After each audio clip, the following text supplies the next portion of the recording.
Practical মানুষ একজন। আমি প্র্যাকটিক্যালি আমি কিচেনে প্রায় ম্যাক্সিমাম 12 থেকে 14 ঘন্টা কাজ করি। তো যেগুলো হচ্ছে তাত্ত্বিক সেটা আমি আবার প্র্যাকটিক্যালি এটি আমি আবার প্রিপারেশন করে দেখি what is the actual the view. So যেটা হচ্ছে যে ম্যাক্সিমাম সময় যেটা দেখছেন, যদি আমরা ভাতের কথা আসি, ভাতটা হচ্ছে আমাদের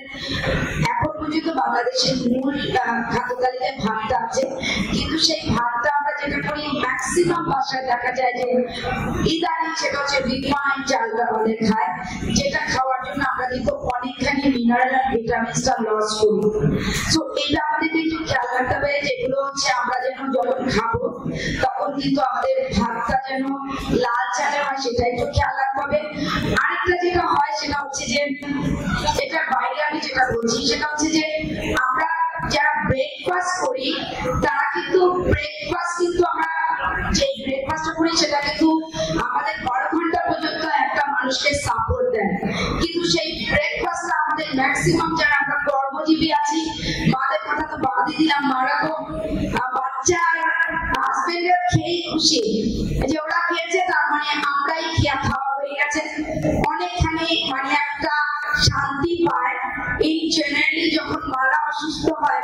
খুব একটা মনে হয় কাছে কেউ থাকে না, এটা একটু সেলফিশ চিন্তা ভাবনা হচ্ছে, বাট মাদেরও খাওয়া উচিত। তো যেটা হচ্ছে ব্রেকফাস্ট ম্যাক্সিমাম সময় দেখা যায় যে আমরা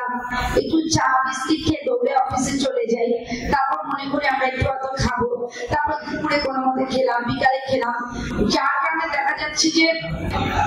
ম্যাক্সিমাম সময় যারা দেখা যায় 40 ইয়ার্স আপনার স্পেশালি যারা ওমেন আছে তাদের দেখা যাচ্ছে মাথা একটু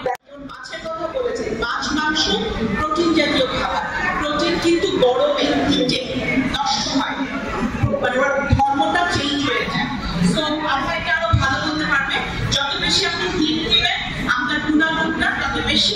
নষ্ট হবে, যত বেশি আপনি সিদ্ধ খাবেন সেটা